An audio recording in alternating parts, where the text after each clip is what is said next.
Hello everyone, my name is Abby and this is the first devlog for Embodiments. Embodiments is a research project mainly focused on procedural methodologies for character creation. A procedural character is generated by a system with a set of rules. Those rules can be randomized or seeded by different noises to generate different outcomes. Sometimes I draw these characters that are quite stylized and abstract, and I really like the sense of self that they can have, in a sense of what they look like. They look a bit like humans, but they are really not. Or they can get shapes of an animal sometimes. Since I'm really interested in procedural methodologies using digital programs like Houdini, I also used a lot of the designer. I wonder that I would really enjoy to try to make these creatures alive, in a sense of give them a digital world and see how you would generate them and see what they could become. I actually started by learning Houdini, and I did this project that I made a procedural organ system. And for me, that was the starting point to learn the programs where I really wanted to do it. I did have previous experience with Unreal Engine, and the reason that I really want to do it both with Houdini and Unreal is because in Unreal allows me to give them dynamics and allows me to give these creatures a sense of direction, and I don't have to make renders, but I actually can just program behaviors and certain things that will allow for really interesting dynamics with the embodiments.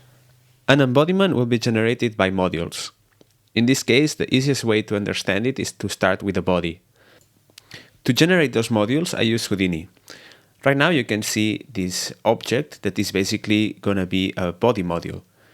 You can see these indents into the shape that basically will be the sockets at which other modules will be attached. This indentation technique, I learned it from a tutorial from Antagma, which I really recommend. So if you want to know more about this technique, you should check it out. To summarize it, it uses volumes in order to create extra geometry around the booleans. The way I use this is I generate the points around the mesh, which is the body, and from there I'm going to create the sockets. Then I also use this, what you see on screen now, to generate some vertex colors from convex data or the ambient occlusion, which I'm not using yet, but I made the tiny tool to do it. And for the last is the rigging. In order to rig this body, I generated a smaller volume from it, and from this volume, I created basically points around the mesh, and that basically will be the endpoints at which the support bones will be located. From there, I generated a tet embed, which is geometry inside the geometry, and that I use, as you see on screen now, to attach the points and create the shortest path through the support, and that was really helpful. In this here, what I'm showing you is that the views of Houdini sometimes can generate errors if you do this technique, because it can create a triangle between the lines. So that is something I'm still figuring out. If you know a fix for that, let me know. People really appreciate it. And in this step, basically I created this tool, this HDA, that I can attach these modules, these sockets to the main supports of the mesh. And in this case, I use a method to parent it to the nearest support bone, and that's this spider web of a skeleton that generates, and that will be automatically rigged to the body and is working for the rest of the bones. And here you can see that I'm fixing the transformations for the export from Unreal, which I have a video that I go more in depth about if you're interested. For the other modules, in this case the eye, I generate different blend shapes to generate the animation of the blink, and again, just a similar way to export it. For the tube, it's really simple, it's just a line, generative, and it creates different shapes depending on the slices that I give it. I'm just experimenting here with different types of modules. The same goes for the arm. It was also quite simple. I had that stylized line type of arm in my drawing, so I tried to do the same here, just by a simple line, trying different types of elbows, and the same for the hands. How many fingers can I have? How many shapes can I create? It's really early. For me, it was more to create the system than the visual at this point, so I was just trying out some things. For the locomotion as well, I followed the same steps for all of them, to be honest, all the modules. In this case, the locomotion is a bit different because it has two new sockets at the bottom that has the attachment for the arms, but as well, I created an animation. So that I used a Mixamo walking animation, and I mapped the 2 points of the hips of this weird locomotion module into that walking animation. And that generated this very abstract animation, right? Which is something that I will go more in depth in the next experiment. And for the plan was the same, just trying out some things, some lines, really simple. That's why I like Houdini so much.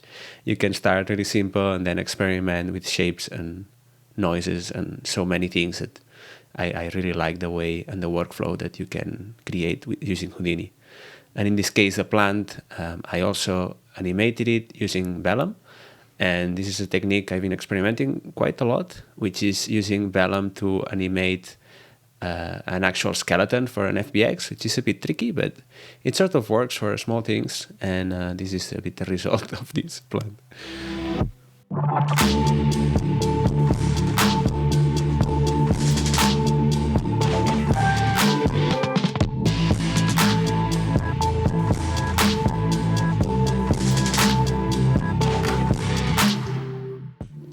Once all the modules have been imported into Unreal Engine, basically I'm left with this. These are skeletal meshes. In this case, every module has a different skeleton. And I can show it like this. If I open 3, for example, I'm going to show the skeleton. So you can see here the hierarchy of bones is different for each module. And the bones that are called modules are basically these sockets, these indentations to the mesh.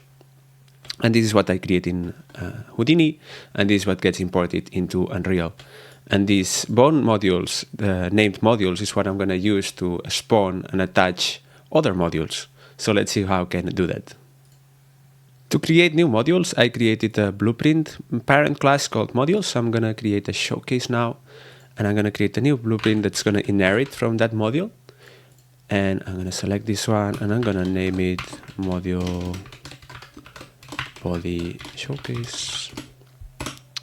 And this is the blueprint. Basically, it inherits a socket manager component and already skeletal mesh. So here I would select 572.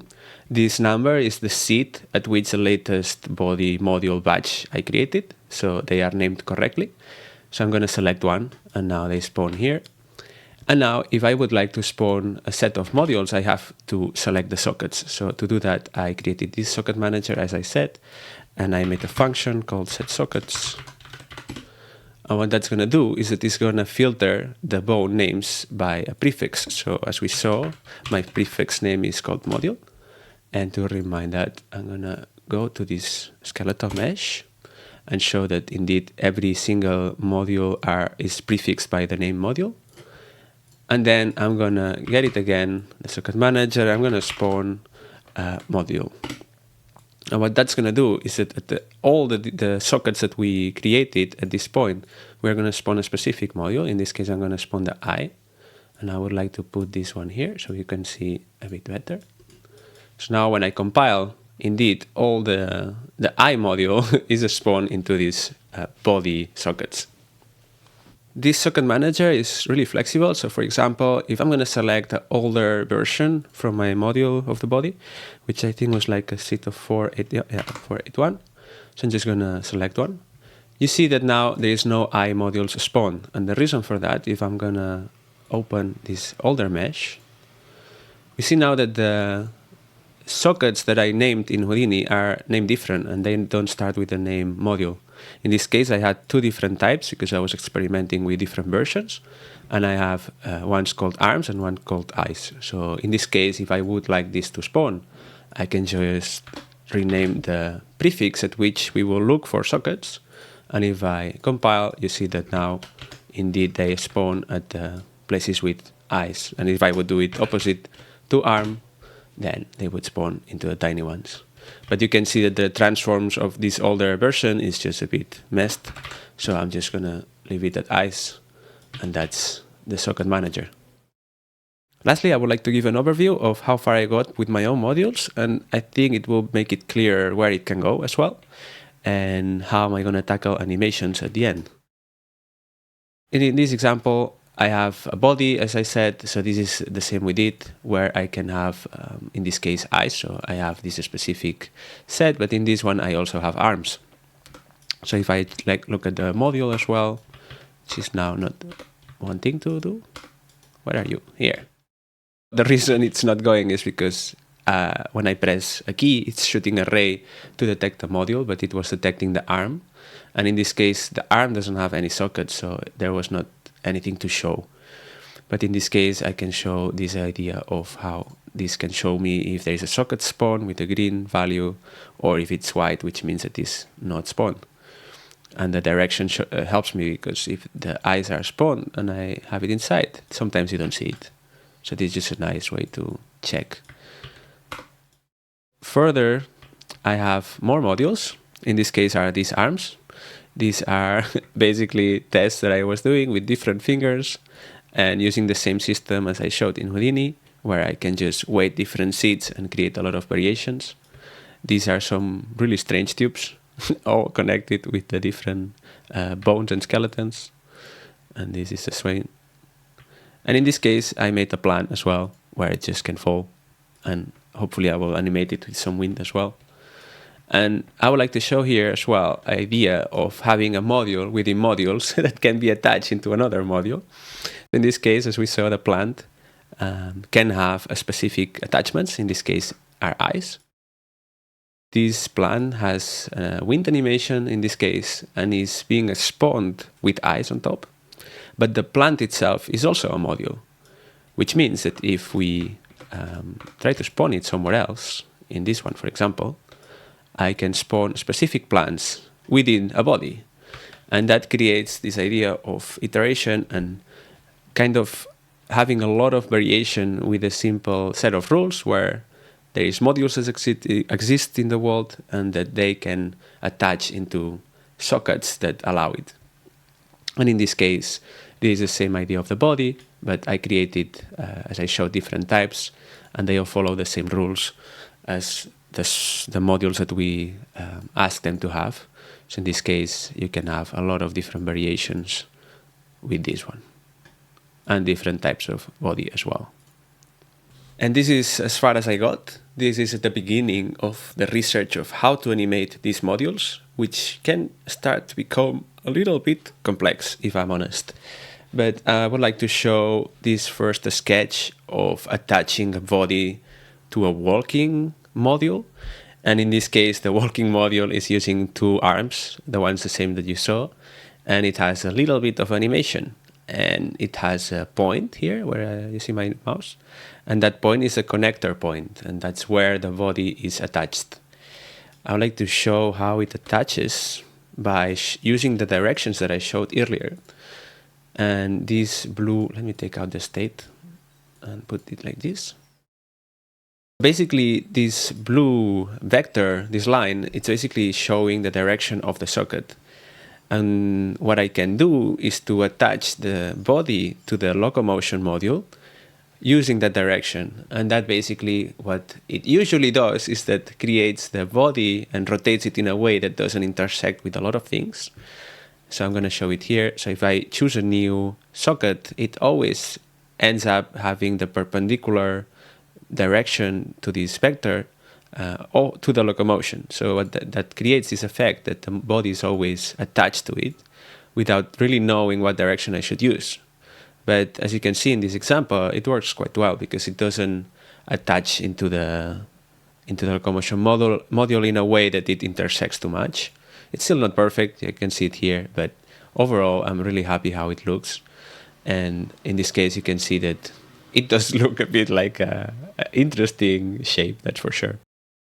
In this case, I can still attach any other thing into the body. I can attach the plants that we saw before or add a few tubes.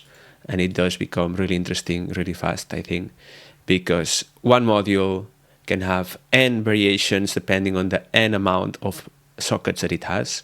So in this case, the same body can have a lot of different silhouettes by just respawning the socket at which it connects to the locomotion. And I think this is where it really starts to become interesting, creating these connections between different modules, and it is a really creative process that I'm enjoying a lot. So in this case, you can see that with only one body type, I am already creating many different shapes. And this is only using one type of locomotion modules, which I'm planning to do quite a few. So you can imagine that I could have one with one leg or one with 6, which I think can be really interesting. And in this case, still, because they follow this set of rules, they all sort of work well. The big challenge here is the bones and the skeletal meshes, actually, because if we're going to visualize them, it's not a character with one skeleton, excuse me, but it's actually a character made out of multiple skeletons. And the way to animate this at this moment, I'm just using the physics from Unreal, but you can see that it can get really tricky really fast. But I'm trying to explore different ways to animate it, and that's what I'm going to work next. So if you are interested in this, yeah, stay tuned, and I think I'm going to post some progress on the animation side of things as soon as I have it. Thanks a lot for watching, and see you next time.